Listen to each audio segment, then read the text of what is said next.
ओम नमः शिवाय। श्री शिव महापुराण रुद्र संहिता 10वां अध्याय। ब्रह्मा विष्णु और रुद्रों का आयु काल। परमेश्वर बोले, है विष्णु, तुम्हारे संबंध में मेरी यह और भी आज्ञा है कि तुम सर्वदा सब लोकों में पूज्य और मान्य होगे। ब्रह्मा के बनाए लोकों में कभी दुख उत्पन्न होगा तो तुम ही उसे नष्ट करने को तत्पर होंगे और मैं तुम्हारी सब कार्यों में सहायता करूंगा। मैं तुम्हारे कठिन से कठिन शत्रुओं को मारूंगा। तुम अनेकों अवतार धारण कर जीवों का कल्याण कर अपनी कीर्ति का विस्तार करोगे। तुम में और रुद्र में कोई भेद न होगा। यदि कोई रुद्र भगत तुम्हारी निंदा करेगा तो उसके समस्त पुण्य शीघ्र ही नष्ट हो जाएंगे। तुम में निग्रह अर्थात बंधन और अनुग्रह अर्थात कृपा करने की समर्थ्य होगी। है नारद, ऐसा कहकर मुझ ब्रह्मा का हाथ विष्णु के माथे में धरकर शिवजी ने कहा कि तुम सर्वदा इनके दुख में सहायता करना। तुम सबके अध्यक्ष और भुक्ति मुक्ति देने वाले हो। तुम सब कार्यों के साधक और सबके प्राण रूप होगे।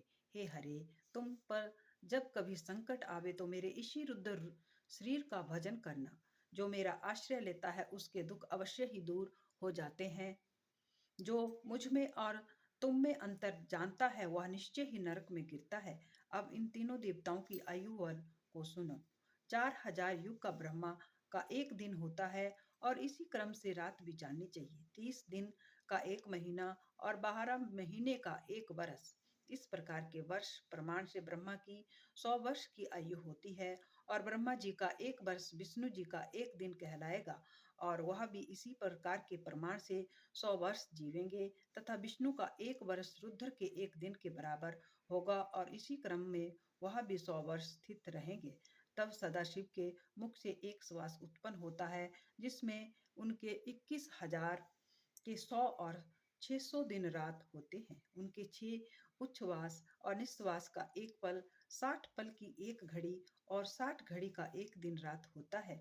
शिव के उच्छ्वास निश्वास अर्थात भीतर बाहर श्वास लेने की संख्या नहीं है। इसी कारण शिव का उत्थान अक्षय है। अतः तुम मेरी आज्ञा से मेरे रूप की रक्षा करते हुए अनेक प्रकार के गुणों से सृष्टि का कार्य करो। ब्रह्मा जी कहते हैं कि जब शिव जी ने ऐसा कहा तब उनके वचनों को सुनकर वशी विष्णु जी ने विश्वेश को प्रणाम कर कहा कि है कृपा सिंधु, मैं आपकी सब आज्ञाओं को सर्वदा के लिए शिरोधार्य करता हूँ और वचन देता हूँ कि ऐसा ही करता रहूंगा। फिर तो शिव जी ने अपना मंगलमय हाथ विष्णु जी के सर्वांग पर फेर कर उन्हें धर्मोपदेश देकर अनेकों वर दिया और देखते देखते अंतर ध्यान हो गए।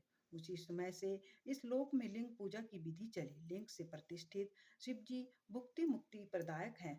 यदि कोई इस आख्यान को लिंग के समीप पढ़ता है तो 6 महीने में शिव रूप हो जाता है। हे मुनियों, इसका पुण्य फल कहने में मैं असमर्थ हूँ। ओम नमः शिवाय।